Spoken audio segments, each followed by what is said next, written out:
We gather in the presence of God to encounter love that sets us free. We do not come Seeking crumbs of justice, but a way of life that liberates. Together, we practice courage in resisting evil and rejecting the temptations of complicity and complacency. The Spirit leads us in power and truth. Our faith is placed in love eternal that lifts broken spirits and brings new life from places of ruin. Hope that is not We come to follow Christ. As you gather this morning, we invite you to join us in singing Fill the World with Love, the hymnal number 467. If you're in person, we invite you to stand as you're able. If you're joining us online, we invite you to sing loud and strong from your couch, car, or wherever you are. We welcome one another as we join our voices together wherever we are.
God is calling us out of the places we hide, out of insecurity, Out of shame, out from underneath that which silences love and justice.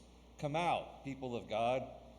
though we may be afraid, Though we will be at risk, though the the cross crowd stands as a threat. God calls us to courage.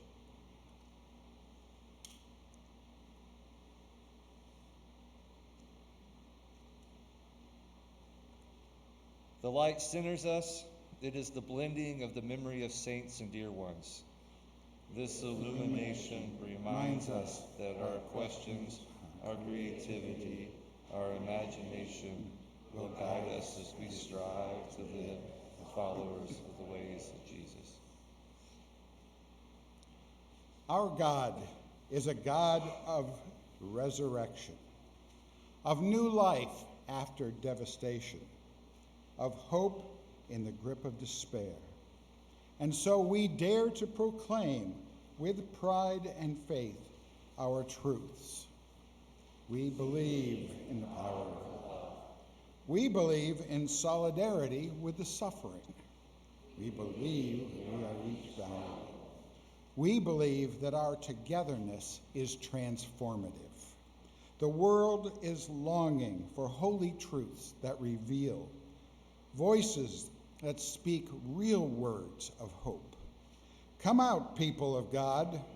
May the peace of liberation and deep welcome be with you. To those online, we invite you to share this ancient greeting in the chat. For those in the sanctuary, we invite you to turn to the cameras and say hello to all worshiping with us in digital space. For those in the sanctuary, you are invited to share this ancient greeting with those seated near you. Please be with brothers.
Good morning, church.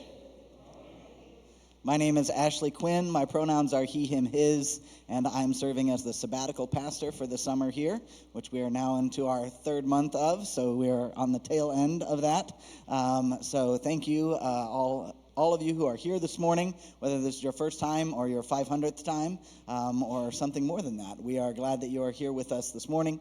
We do have an opportunity for you to check in and let us know that you are here. It's not required, but we do like to know who all we've got in the house and online. So there's a link online that you can click on to just give a little bit of contact information, as much or as little as you are comfortable with. Or you can use the QR code that's here or on your bulletin, I believe, to scan that like you're taking a picture and click the link that pops up there. You can also just write it on a piece of paper and toss it in the offering later as well. So thank you for that. This coming Tuesday, we will be having coffee and conversation again at the Dancing Mule. For some reason, I'm thinking, anyways. At 10:30 at the Dancing Mule, that's at Glenstone and Seminole, I believe. So that's just a time to get together and chit-chat. We will also probably, I'm going to double-check my calendar, but we will also probably do Tie and Timber again on Thursday, if folks would rather, if that time is more convenient for folks to come together. The crosslines thing that we are collecting for this month is not toothpaste anymore. I'm seeing a head shake from Joan. What is it now? What's that? Oh, okay. Okay, we'll have it in the avenues. It's not going to hurt anybody if you bring in toothpaste, but we'll pick something new as well for a new hygiene item type thing. Those are the kinds of things that SNAP doesn't support, that you can't readily have available necessarily at cross lines, that folks need in addition to food. So we'll get that updated, and you can check the avenues for what that item is. I note that our 75th anniversary celebration will be starting off. It'll be a whole year of celebrations, but it will kick off on Halloween weekend because that's when our birthday is of this year. So save the date. If you know anyone who used to come here but hasn't been back in a while, or moved away but might want to come in for a party, we're going to be having a lot of festivities that weekend. So be sure to invite those folks, or if you want us to get their contact information to us in the church office, and we can make sure to mail something out to them as well, or email something out to them. Please do that, because we would really love to share in that celebration far and wide.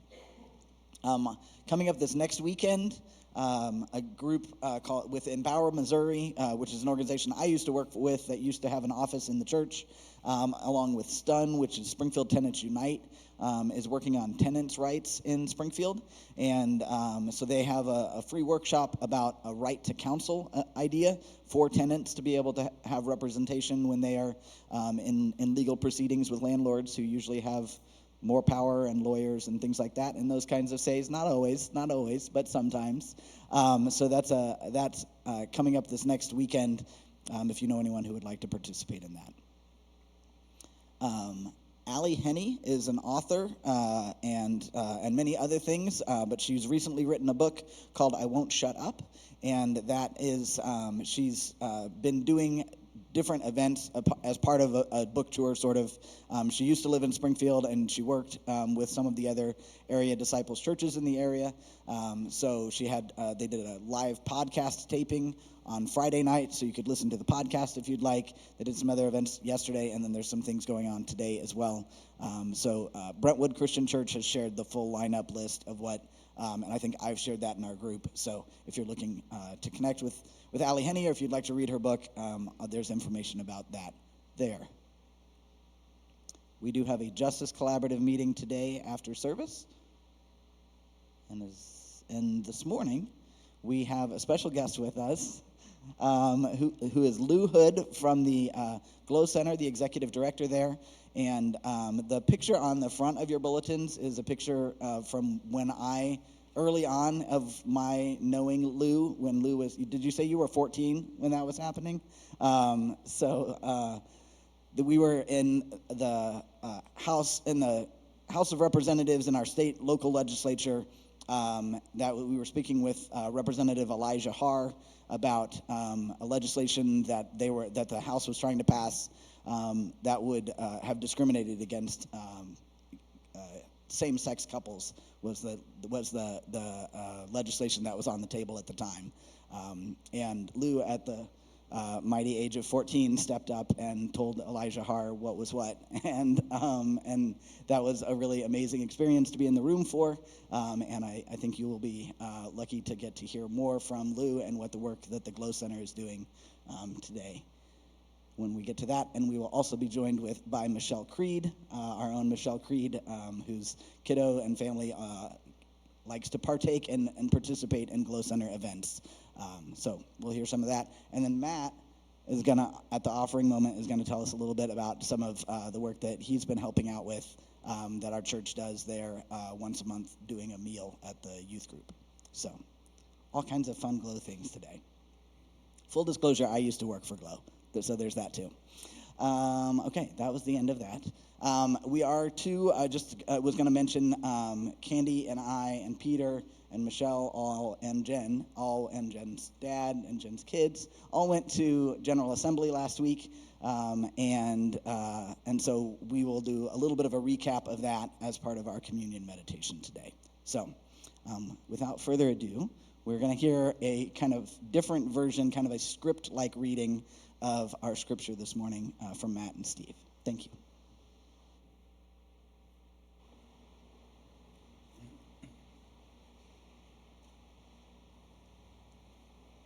from the Voice script-like version of Acts 8, verses 26 to 39. A heavenly messenger brought this short message from the Lord to Philip during his time preaching in Samaria. Leave Samaria, go south to the Jerusalem-Gaza road. The message was especially unusual because this road runs through the middle of uninhabited desert.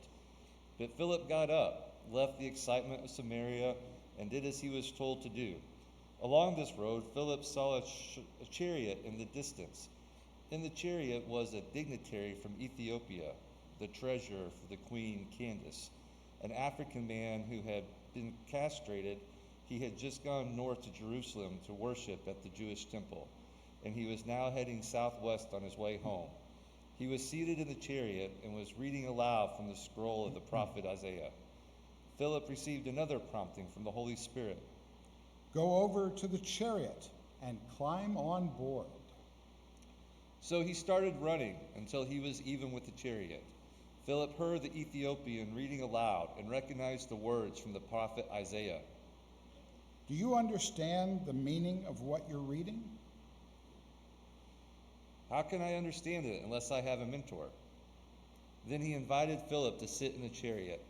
Here's the passage he was reading from the Hebrew scriptures. Like a sheep, he was led to be slaughtered. Like a lamb about to be shorn of its wool, he was completely silent. He was humiliated, and he received no justice. Who can describe his peers? Who would treat him this way?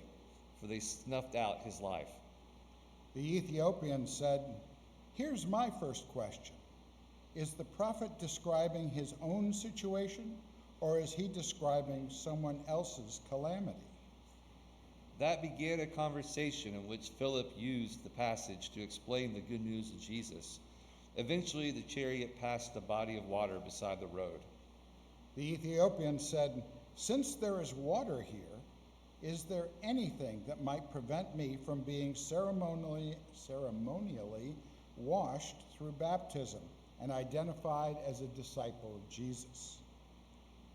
Philip said, if you believe in your heart that Jesus is the anointed is God's Son, then nothing can stop you. The Ethiopian said that he believed.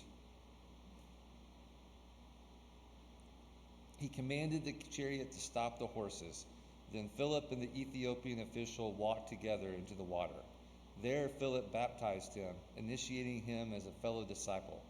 When they came out of the water, Philip was immediately caught up by the Holy Spirit and taken from the sight of the Ethiopian, who climbed back into his chariot and continued on his journey, overflowing with joy. This is a message to ground us in our tradition and inspire us to dream. Amen.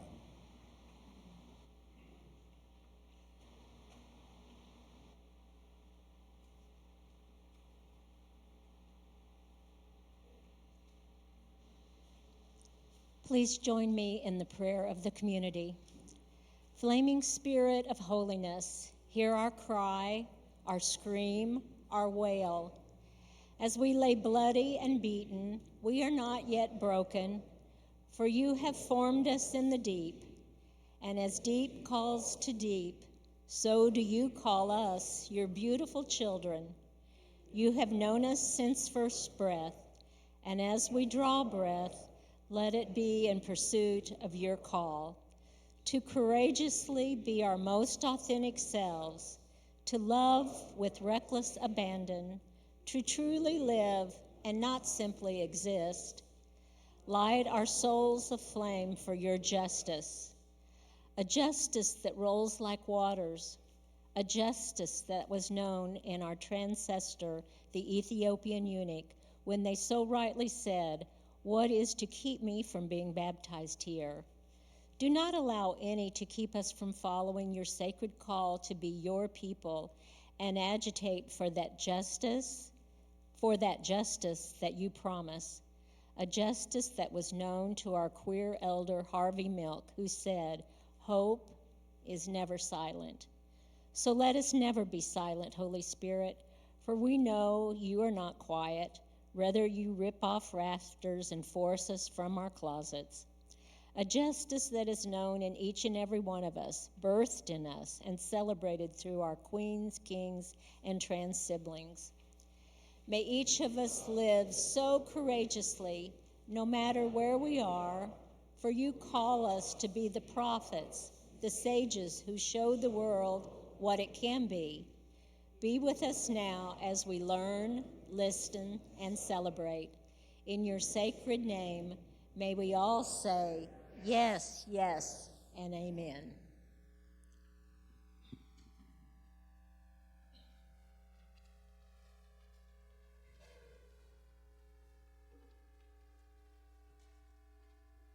Lou and Michelle join me up here. We are going to put on our microphones, so give us just a minute as that happens so that we can help make sure that everybody in the house and online can hear us well.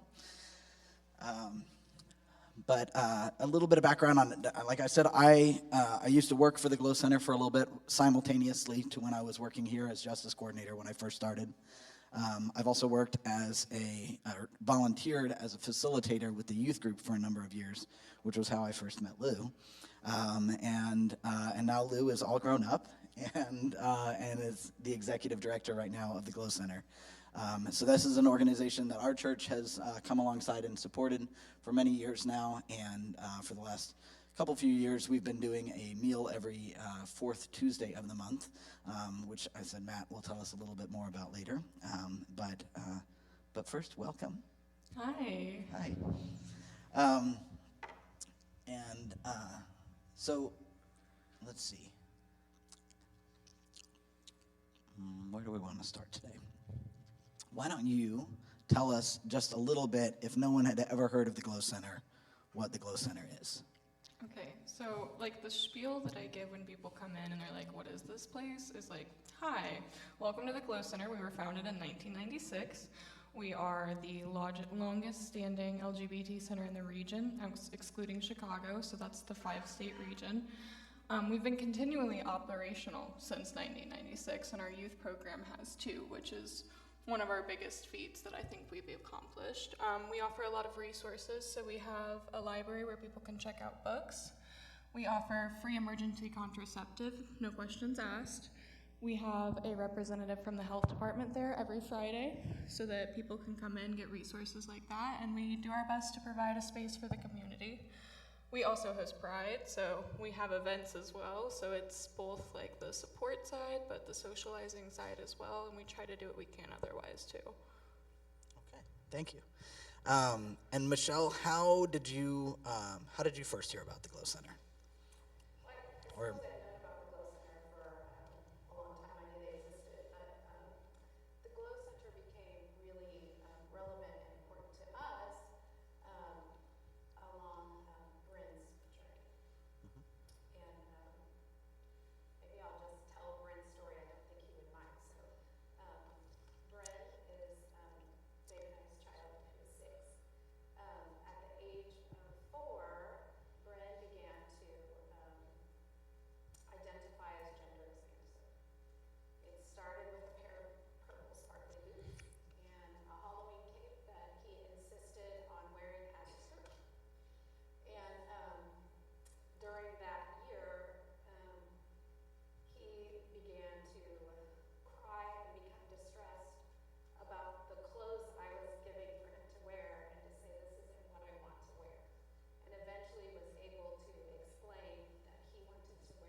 Great, thank you. I mean, I'm sorry that the national story or kind of landscape was what it was, but I'm also so grateful that there was a place locally here that had those kinds of resources that were so needed at that time. And part of that is just community, just knowing you're not alone and that there's other folks navigating some of the same things, which I think is what so much of what the Glow Center does on that support group side. Inside your bulletins, there's a little insert that has a list of all of the different groups that the Glow Center hosts on a weekly basis, right? Most of those are weekly. There's a couple on there that are monthly, but most of those are weekly. And our young adult group actually just celebrated its 1-year birthday this last Thursday, which was really exciting. So. Party hats and cupcakes and all. Yeah, right? we had cupcakes, we had party hats. I made little goodie bags with like candy and like silly little toys. So everyone got like barrels of monkeys and stuff like that. So I tried to make it like fun for what we had. So, yeah. So how did you? What's your personal story with Glow? So I was in my freshman year of high school, and I went to Republic, and so I was a little bit of an outcast. I had been out since middle school.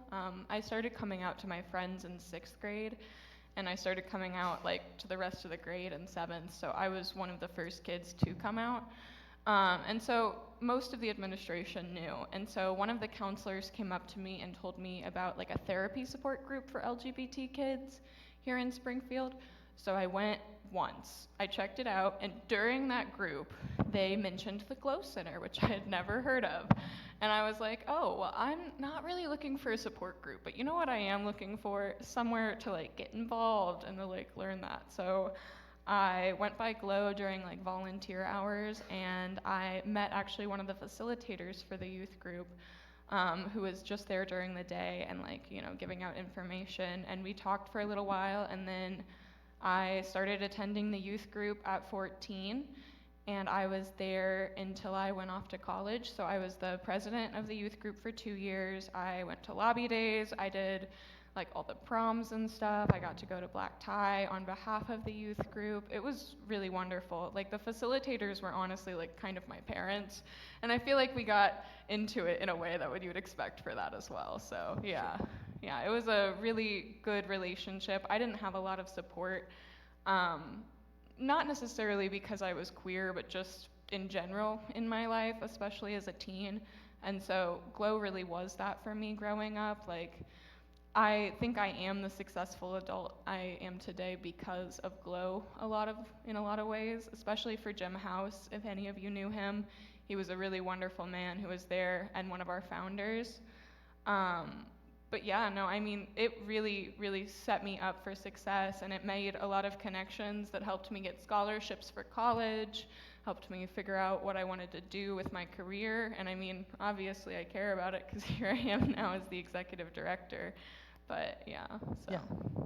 Yeah, Jim House passed away a few years ago, and you have his face tattooed on your arm. I do, yeah. If there you was want to know the commitment. But Jim House was at the youth group every Tuesday, like forever. Yeah, he stopped coming a few months before he passed, but that just was because With he health wasn't reasons, yeah. feeling well enough. But yeah, he was there every time, and I got to tell him about everything going on with my life. And the facilitators were like there for me in and outside of Glow. Like some of them would come to my school events, some of them would be there if I needed someone to talk to. And whenever I became homeless my senior year of high school, one of the facilitators wanted to take me in until we figured out that was like a problem as far as procedures and like violations of like, oh, they're the facilitators and I'm a youth, so like they're not allowed to do that. But yeah. So they were amazing, and it was a very reliable thing for me growing up. Okay.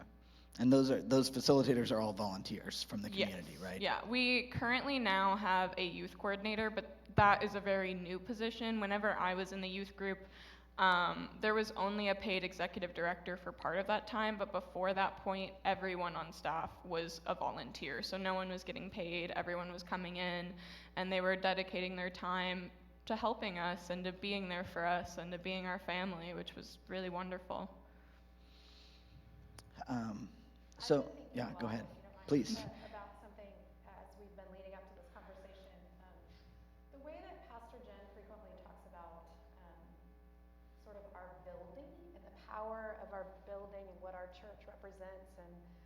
the way that community happens here. And I think the Glow Center is something similar in my experience, just the power of its presence and its place for community to happen and to bring a voice and a place to the community for LGBT people.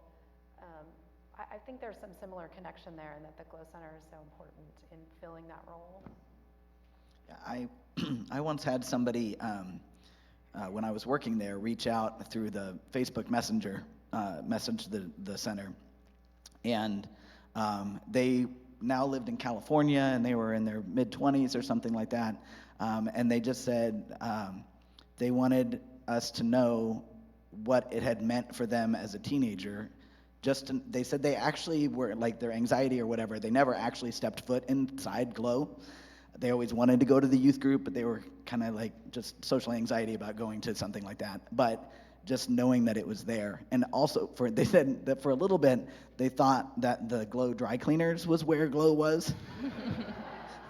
And they were like, do they meet like in secret in the back room or something like that?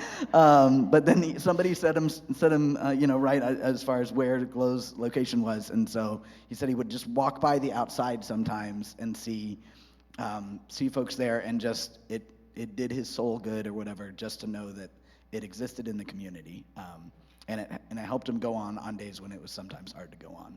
So I agree that I think just the existence, whether somebody ever walks in the door or accesses any of the groups or services or whatever that Glow does.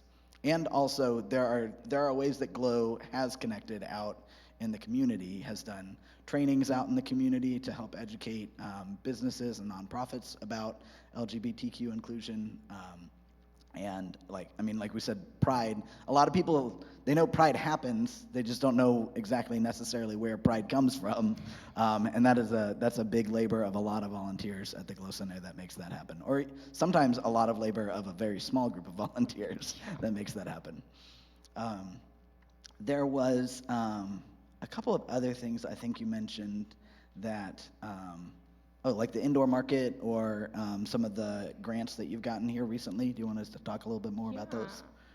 So I've been working at Glow for almost a year now, and I am a very idea-oriented person. So whenever I started there and I had enough power to start planning events and stuff, I was trying to think of ways to better support the community, but also to bring more attention to Glow. And so one of the things that I came up with was to start a series of indoor markets that we have at Glow.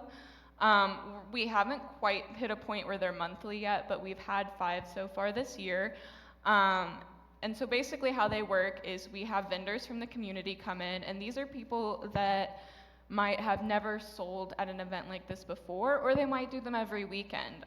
They are typically people who make some sort of jewelry or crochet or something like that, and they'll come in, they'll sell their items, and then we don't charge them any fees as vendors. We do ask if anyone wants to donate any money to go ahead and donate, because we put that money towards things like our youth program or buying new books for our library.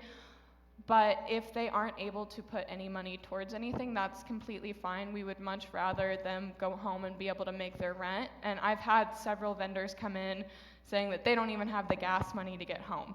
And so it's truly when we have these events, they are taking those profits and they're doing things with it that make sure that they get to move on to the next day. And they also get to grow their business, and they get to support us in a way, because by bringing people in the door, that's really all we want. We're not trying to make a bunch of money. We really just want that engagement. We want people to see the building. We want people to know we're open through the week and that we have these groups, and that these are people that need that support. And so if you ever see we're having an indoor market, please come by. Even if you've only got $5 to spend, there's so many things you can get. I love how everything is priced too. Everyone's pretty reasonable, and a lot of the vendors will just make you something. If you see something you like, but you're like, oh, I wish it was pink, they'll go, oh, let me just whip one out for you right now. By the time you leave, you'll have whatever you want fully customized, which is so cool. And we usually have a food truck. And so when the food truck is there, you can order your food, go inside, and they'll bring it in to you while you're shopping, which I've really enjoyed personally. And our food truck is actually Martha's food truck. I've been working on setting up more collaborations with other organizations and businesses in the communities, because I think that when we all lean on each other, we're a lot stronger.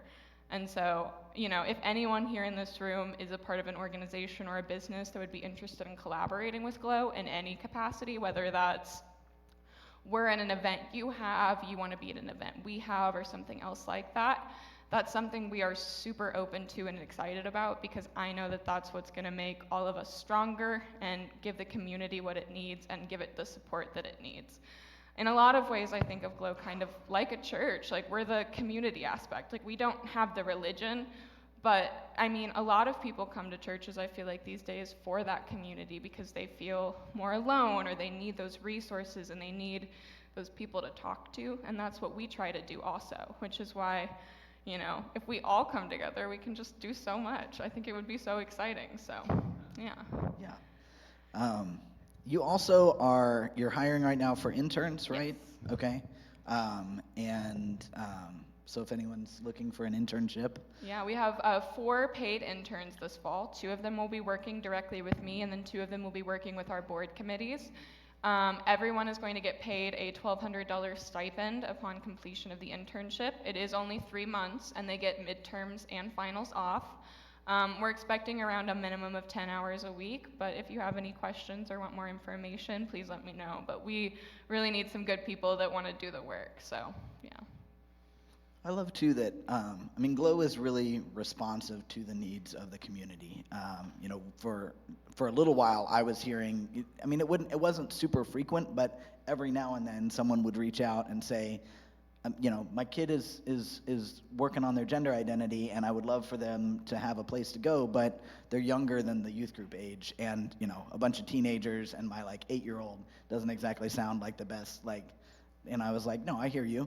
And they were like, and I could really use that opportunity to talk to some other parents. And it took a little bit of time to pull it together, but Rainbow Kids Now is that group for that age group. I know there's some another thing that I heard about, and sometimes it comes a little bit in the form of a complaint, was that, we focus a lot on the youth, but what about our elders in our community?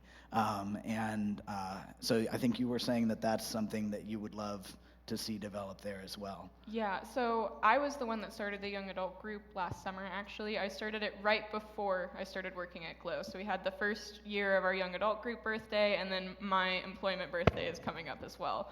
But it's really not that hard to start a group with us, and we do have a surprising amount of gaps for how many groups we do have going on.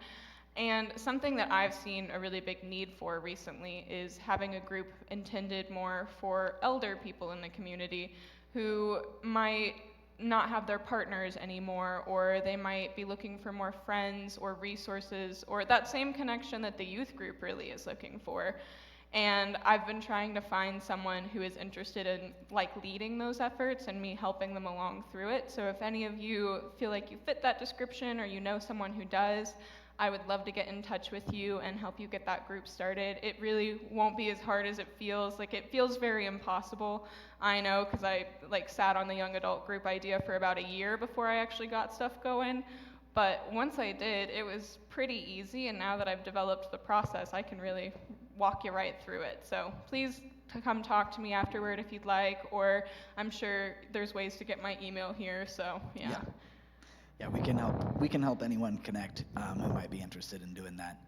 I'm trying to think of if there were any other, just to kind of highlight some of those other groups. I went to Refuge was a huge help for me when I was first coming out as trans, and just being able to ask questions and have other people ask me kind of the right questions to help me work through what I was thinking about, and just a space to kind of try on things and see how it works. I think that's something the youth group does as well. I know sometimes kids come in and the name and the pronouns that they write on their name tag while they're at GLOW is different than what their parents know them as, or different than what they may be anywhere else in the community. But while they're there, they get to be that person and try it on and see how that feels, which that kind of freedom to do that and explore is really really important to be able to have in the community.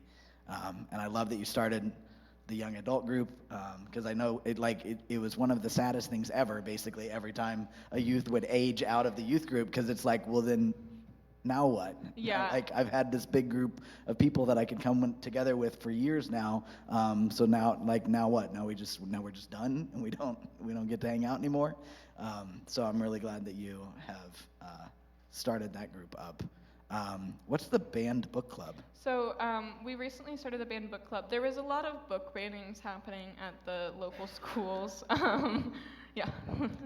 And so one of our board members decided that she wanted to go ahead and start a book club. And so the time that it lists on here is almost always accurate, but I will recommend that you email Linda, which is the email on here, before you come, just to find out the book, but also to make sure that that is the exact time that it's meeting, because it has been different twice. So it's hard to write on a thing like this, but yeah, it's the first book that they did was this memoir called Gender Queer. I didn't read it all the way through. I kind of skimmed it because I don't really have the time for the book club right now, but I think it's really cool what they're doing, and it inspired me to redo our library. So we recently reorganized our books not by genre, but by identity. So we have the nonfiction and fiction, and then each section is then by identity. So like, instead of coming in going, I want a sci-fi book, you come in and you go, well, I want trans fiction. And so then you can walk over and you can find what you're looking for really quick and easy. And so they've been doing a lot of books that we have here at our library. So if you'd ever like to come in, check out a book, all of those are available for checkout. And even if you are not a part of the community, but you want to check out some of these groups, I would really recommend the book club or game night. They play a lot of Uno, so if you're good at Uno, that is the place to be. So we have some kids here who play Uno at the 9:00 hour before church service. Yeah, bring them to game night.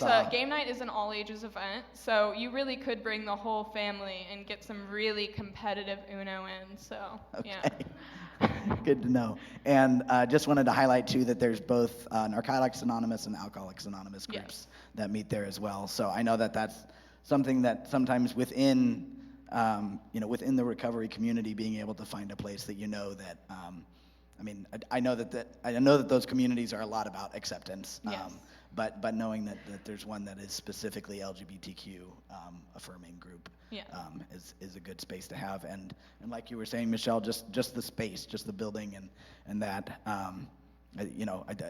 our members of this area, the Springfield community, the Ozarks community, back in the 90s recognized the need for that space and came together and built that space. And while I think sometimes we may have outgrown it, because it's kind of a small square footage wise space. I wish we had somewhere like this. Well, you're always welcome if you want to hold events. We've got lots of room here that you can hold events in. But also just so grateful for the Glow Center and the space there. Yeah, and we're open Monday through Friday from 10 to 4, so if anyone would ever like to come in for any reason, if you just want to come see the space, we've got a lot of plants, beautiful art on the wall made by a lot of local artists, a big mural in our kitchen, so if you just want to come see it, get a tour, hang out with me, read a book there, feel free. You can just come hang out. It's a really nice space. If you have kids that want to go do homework somewhere, recommend it to them. I've been trying to turn it more into like a library hangout almost during the day, because I think that that's something we need in our community, is a free space to take up. So yeah. Michelle, do you have anything else you want to?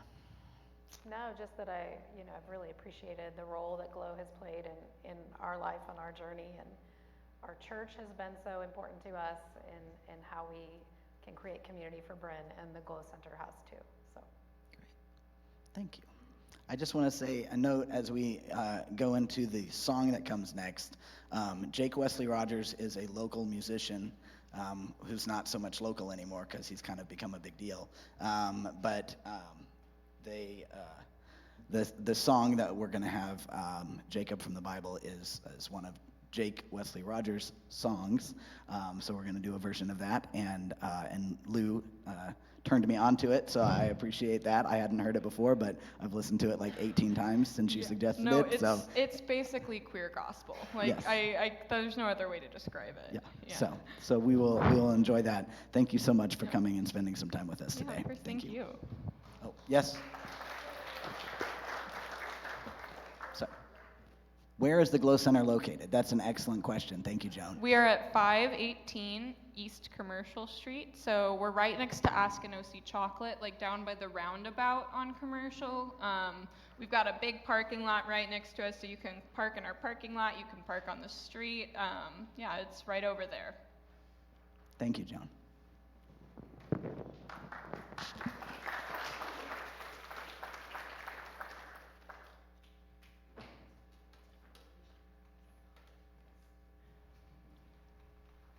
We don't have a band with us for this song.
So, teenagers are weird. Being a teenager is weird. Being the adult for a teenager is almost as weird. But there's one lesson I've learned over and over again, raising my 2 teenagers into adulthood. You got to show up. The other day, my friend Hallie and I were reminiscing about our weird high school. We lived in dorms away from home. When prom time came, we got ready for prom in the dorms. We rode buses from the dorms to the ballroom, and then from the ballroom back to the dorms. The after prom party was getting to stay all the way up until 2 o'clock in the morning, eating popcorn and watching movies. But every year, our parental figures drove up to 4 hours each way to come see their kids get ready for prom, take a few photos, and head home after an hour. Over 8 hours of driving for maybe 30 minutes of FaceTime. But they showed up. My daughter is my baby girl, my youngest, my ride and die. We have weathered trips to India together, trip to Germany together. We weathered our divorce together. My divorce, her parents' divorce, yeah. And other things that aren't my story to tell. 1 week from today, her mom is moving her into the dorms at Wichita State. I'm just showing up to buy her some stuff at Target, buy her a meal, and then get out of her way as she starts the new chapter of her life. I'm going to drive over 8 hours with my mom to spend about 90 minutes with my daughter. I'm showing up. That is what we do as adults for our teenagers. We show up. We are present. We stand silently in the background so they know they are loved and the adults have their backs. My friend Hallie remembers crying a whole morning when she didn't think her mom was going to be making that drive for prom. I know I've shed those tears of disappointment as a kid and as an adult. I know my kids have. I know every one of you too has. That is why we show up as their adults. Even if we really don't do anything, we know that feeling of support or love, that when we know that people are at our backs. Every 4th Tuesday of the month, my calendar has an appointment that says, feed the gay kids. Every 4th Monday of the month, I text Ash, are we on tomorrow? A slow stream of texts follow. We make a game plan, and then we show up on Tuesday and feed Glow's youth organization. The youth organization is a group of 20 to 40 teenagers who meet every Tuesday. This is a place where they can find themselves in a sense of normalcy, being around and with their queer tribe. When I'm there, I get a big smile, picking up on the almost manic energy of these kids, just being their true teenage selves. It's a beautiful thing. Afterwards, I sometimes mourn because I overhear stories of non-supportive parents, or I see signs of potential food insecurity. Sometimes my own gay daughter helps us cook. Sometimes we just show up and unload a whole bunch of pizzas. But that's the thing, we show up. When the kids see Ash or I walk in the door, they know they are getting a good meal. And they are just as happy to see the food, if it's Chinese food that we've worked over 2 hours on, or Domino's we picked up 10 minutes ago. National is just a small but acknowledged part of the safe space that the Glow Center provides for these kids. The safe space the community has come together to create for them, because being a teenager is weird, and these kids need that room and space to be their own special flavor of weird. So every 4th Tuesday we show up, we are present, because that's what we do for our kids. I'm really happy that I've been able to be part of this through National Avenue and our partnership with Glow. And this is just one of the wonderful ways that our financial contributions allow the church to be present for our community.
Let us come to you each morning with hearts full of joy.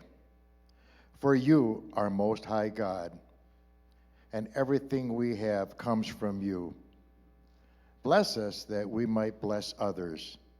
Let us always look to you for every provision. Let us each be an open vessel filled with your wisdom, that others might know your loving grace. In Jesus' name, amen.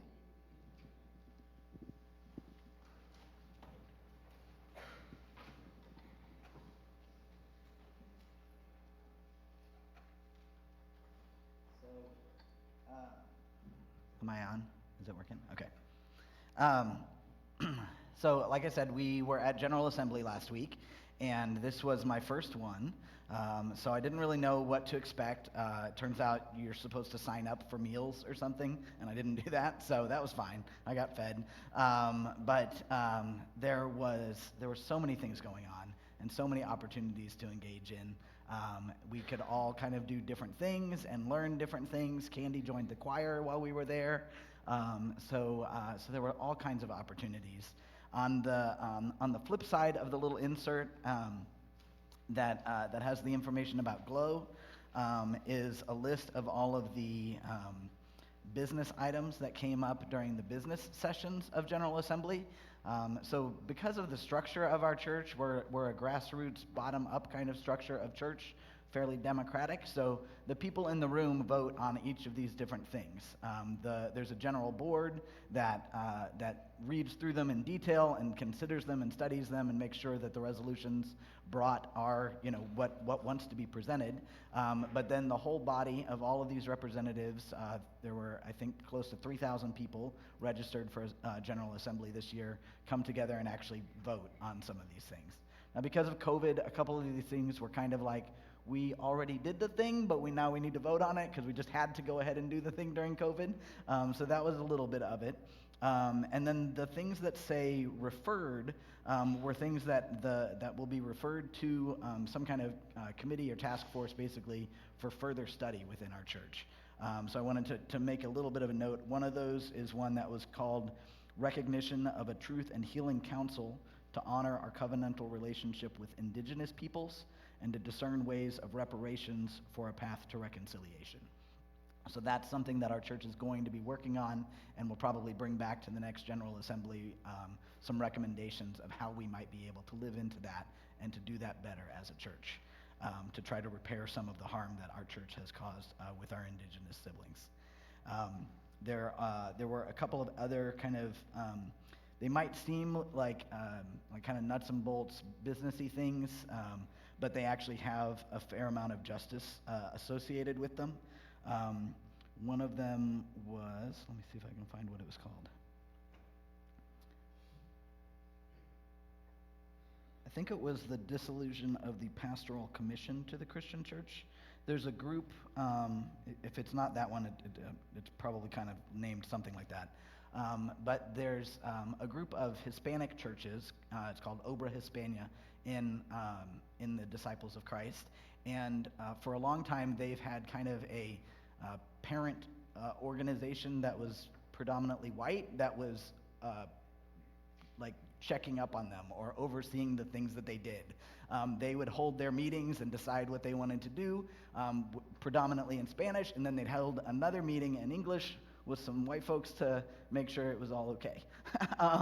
And so we've done away with that structure. Now Obra Hispania can hold their own meetings and make their own decisions about what they want to be doing as community within the Hispanic churches within the Disciples of Christ. And that came with the full support of the other folks that were part of that kind of overseeing committee. So that sounds kind of businessy, but it's also a big step forward in our community and in the ways of justice and racial justice within our church. We did re-elect our general minister and president, so Reverend Dr. Terry Hord Owens will again continue as the general minister and president of the Disciples of Christ. And there were some other kind of businessy things associated with that. There is, the other part too is there's reports that are generated by some of the different general ministries of the church. So we got to hear from the colleges and universities we got to hear from the National Convocation, is the group of black churches within our denomination. We got to hear from the Pension Fund. These kinds of different folks, the Chalice Press that does all of the books and media out of our organization. So those were all kinds of things that we also got updated on while we were there. The thing for me that was really the biggest takeaway for me from this General Assembly was that there was an emergency resolution, which meant simply that it was proposed after the deadline happened, which was 180 days before. So back in January was the deadline to put resolutions before the General Assembly. And this one came up really because of all of the anti-trans legislation that has been proposed and passed across the country just this spring. So not all of it was passed or moved as far forward when the filing deadline was, basically. And so that got counted as an emergency resolution. And it's the second one from the bottom there. It's called the Invitation to Oppose Anti-Trans Legislation and Affirm the Dignity of Transgender and Gender Diverse People. The person who authored this, Reverend R.E. Douglas, used to live here in Springfield area, was a minister at Nixa Christian Church, and then has since moved to a couple of different callings and is now out in Portland, Oregon. Ari emailed this resolution to me about a month ago, 3 weeks ago, and I saw it and I looked at the title and I thought, emergency resolution, and I thought, there's no way this is going to pass, and I didn't do anything with it. And I feel bad about doing that, but that was where I was. I thought, there's no way that the entire disciples congregations of churches is going to support something that's about legislation, much less anti-trans legislation. They're not going to be political. They're not going to be political on my behalf, on my kids' behalf. They're not going to do it. So I mean, I'm really glad somebody filed it, and I'm sure that there will probably be some good discussion. I wasn't looking forward to the people who would step up to the no mic and speak against it. And so we were trying to strategize. Once we were there and we realized it actually was going to be on the docket and it was going to be voted on, then it was like, oh, okay, this is happening. Like, so now that it's happening, like, what's the best way to try to help make sure this succeeds? And so one of the things, I shared some pictures, I think, on Facebook. I don't know if I'm just realizing I didn't post this one now, but I can make sure that you can see it later. But there were actually people who laid down on the floor kind of in front of the no mics to make it a little bit harder for people to access. It wasn't impossible. You could still get to the no mic if you wanted to. But those people were holding signs that listed the number of trans people that had died in each year for several different years. So just to kind of require people to reconcile themselves with the facts of our existence before they might step up to a mic and say no. I had the opportunity to speak. I thought I wasn't going to because there was just 12 minutes to talk, and every person gets 3 minutes to talk, so that's only like 4 people talking. So that went by pretty quickly, and then somebody stepped up to the procedural mic and asked for extended time and asked for 5 more people to get 2 minutes to speak. So then I had to try to figure out which parts of my 3-minute thing that I had practiced and gotten down to 3 minutes, I could say in 2 minutes. Here I'm going to share with you what the less truncated version. I said, this is my first General Assembly, though I became part of the disciples while at TCU and working as a nursery attendant at Arlington Heights Christian Church with Reverend Lori Fail almost 20 years ago. I am an out queer and trans man, saying that 20 years ago when I wanted to pursue ordination would have terminated my chances in the Southwest region, so my call was placed on hold. For the last 2 years, I've been fostering a queer and trans brilliant young person. He is not Christian, so I did not drag him along on this trip, but the first weekend he stayed with me, I did drag him along to church, where I was working in the tech booth at the time. I told him I wasn't requiring him to participate or listen or believe anything, I just needed to keep eyes on him. I watched him perk up when Reverend Jody Furness Wright introduced herself to the congregation with her pronouns. After our service, he said he didn't know there were churches that did that, and it was pretty cool. Earlier this year, we went to Jefferson City, where in one single committee hearing, 8 individual anti-trans bills were introduced, of more than 30 that were introduced all session long in Missouri. That hearing started at 4:30 p.m. and adjourned at 2 a.m., and even with queer and trans advocates outnumbering opposition maybe 30-1, some variation of 2 of those bills passed our Missouri State Legislature, banning trans kids from playing sports and stripping many trans kids, as well as both low-income and incarcerated adults, from being able to access gender-affirming health care. I was immensely proud of how he advocated for himself and other kids, testifying in a room that was designed to intimidate him. It had taken us months of red tape and a judge's court order for my kid to be able to start gender-affirming medical treatments. As a ward of the state and on state Medicaid insurance, in less than 30 days, he will lose health insurance coverage for these treatments. Who among us would tell the butterfly that God created them as a caterpillar and forever that they shall remain? We are created to grow and change and transform. We have seen camp friends move their entire families out of the state of Missouri to states with sanctuary-like status. As a foster kid, our family doesn't have that option. And if we could move, it would still be my inclination to stay and defend our right to exist. But I fear the mental health effects on my son, who daily wrestles with depression, PTSD, and intrusive thoughts of suicide. He is not alone in his struggles. Our kids urgently need us to need this assembly to pass this unwaveringly without hesitation. So I brought a video that I took from the back of the room of how that vote happened when it happened. Some of you have already seen it on Facebook. Our discussion time has come to a close. It is time for us to vote. All those in favor of adopting GA 2352, invitation to oppose anti-trans legislation and affirm the dignity of transgender and gender diverse people, signify by saying aye. Aye.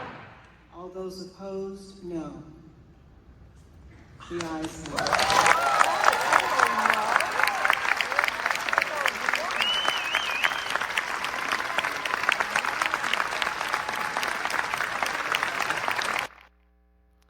The applause kept going, but I had to set the phone down and join in with them. And I was crying, like Jody is crying now. Like I don't know if any of you else are. I don't think the video really does it justice what it felt like in that space.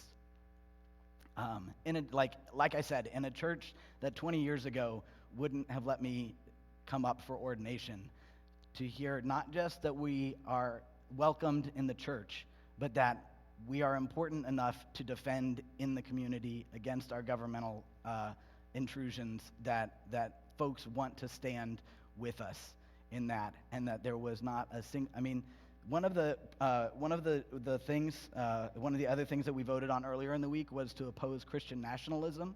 One person in the room said no, that they were, I guess, in favor of Christian nationalism. I don't know, or at least not in favor of us opposing it as a church. So to have that room go silent when it came time for the no votes, like nobody expected that.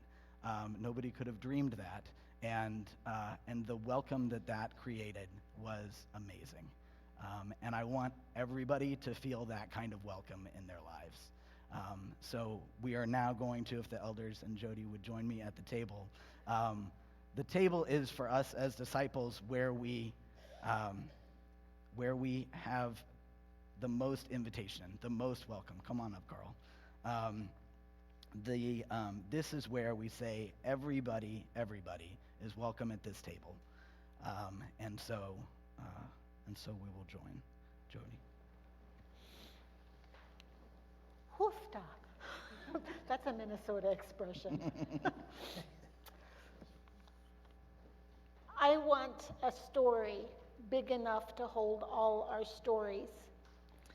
Big enough to hold the deepest despair and unspeakable joy. Big enough to drown out all the fear-mongering. Big enough to birth hope irrepressible. Big enough to move us toward our neighbor's need. Big enough to change the world. I want a table big enough to feed the world. Big enough to fill the emptiness, not just in our bellies, but also the hunger of our hearts. Big enough to hold us in community. Big enough to end our endless greed for more power and prestige. Big enough to overflow with gratitude and generosity. Big enough to change the world. I want a love big enough to save us from ourselves. Big enough to end our self-destructive misuse of the planet. Big enough to reveal the ways of liberation. Big enough to free us from the need to judge others. Big enough to teach us acceptance of one another. Big enough to change the world. We gather in this story at this table with this love. On the night of his arrest, Jesus shared a meal with his companions. He took bread, he blessed it, broke it, and gave it to his disciples and said, "This is my body for you. Do this in remembrance of me." After the meal, he took the cup, he blessed it, and he shared it, saying, "This cup is poured out is the cup of the." And here we remember his story, his table, his love. And we give thanks that big or not, we are enough to change the world. Please join me in prayer. God of our hearts, as we gather at this table, we praise and give honor to the teachings of Jesus. We celebrate that this table is for everyone, without exception. God of our hearts, show us the ways to carry the practice of inclusiveness to all aspects of our lives, not just in this moment, not just at this table. Quiet our minds, yet open our hearts as we share the ritual of gathering together, sharing a meal at the table, and sharing the words, bread of life, cup of hope. God of love, make our heart your heart. Amen.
Thank you, Jonathan, Jennifer, John, for the music this morning. Thank you to Ro and Andrew and Tabitha and our tech booth. Thank you, Lou and Michelle, for the conversation we had, and for all of you for being here and helping to make this a special community that we are all a part of. We do have a Justice Collaborative meeting after church, and we also have coffee and donuts and things of that nature in the gallery when you exit if you would like to join and linger a little while longer.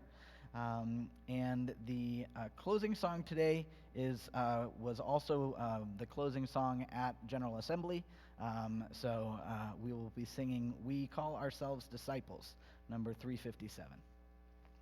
Oh, you've got it.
I wanted to make note, too, that the community prayer that Connie led us in earlier was written by the same human being who authored the resolution that I was referring to.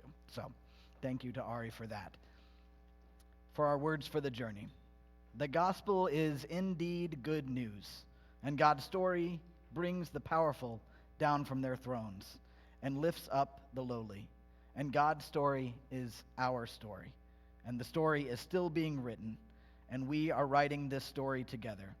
So come, Spirit, come, convict us with curiosity, convert us from complacency, consecrate us with compassion, conspire with us as we lean into the new life emerging from the destruction around us. May it be so. May we make it so.